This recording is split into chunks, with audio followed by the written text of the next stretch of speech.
News when you want it with Bloomberg News Now. I'm Nathan Hager. And I'm Karen Moscow. Karen, we begin in Washington, where the federal government is under a partial shutdown after the uproar over the killings of 2 U.S. citizens under immigration enforcement in Minnesota.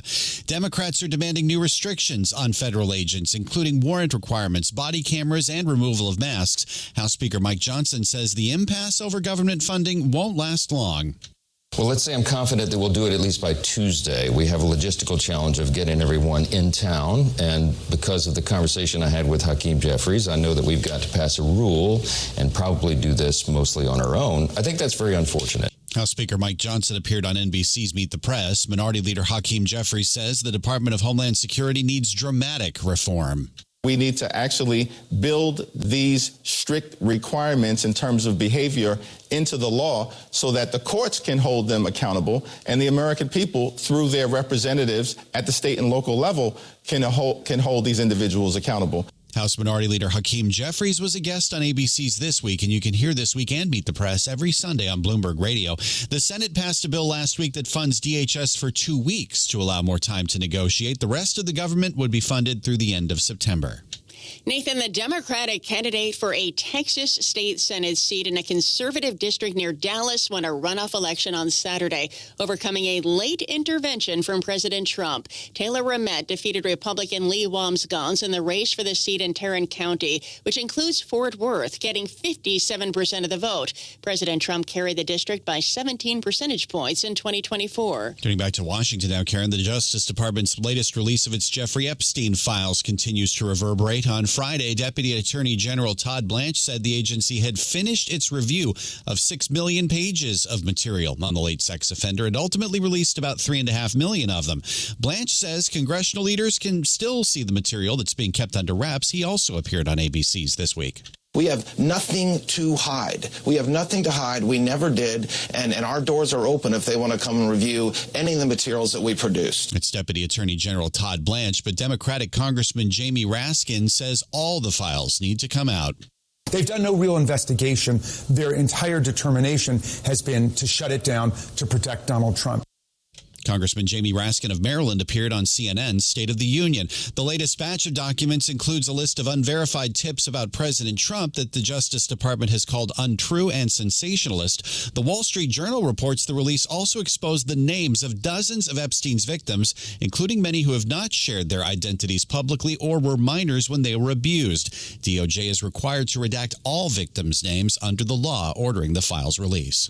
Let's turn to the markets now, Nathan, where risk-off is being felt across the board. Stock futures are falling and precious metals tumbling once again after dropping more than 11% on Friday. Spot gold is down another 3.7% this morning. Spot silver is down 3.6% after plunging 26% on Friday. The rapid declines come after a record-breaking rally, and Martin Ritchie covers the metals for Bloomberg.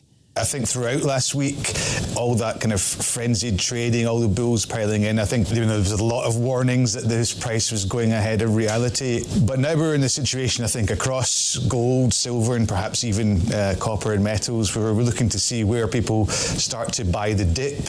And Bloomberg's Martin Ritchie notes that gold is now down about 20% from its all-time high. Megan, oil is falling today as well. Karen, West Texas Intermediate is down nearly 5%, trading just above $62 a barrel. The drop comes after President Trump downplayed Iran's Supreme Leader Ayatollah Ali Khamenei's threats of a regional war over the weekend. President Trump says he is hopeful the two sides will come to an agreement.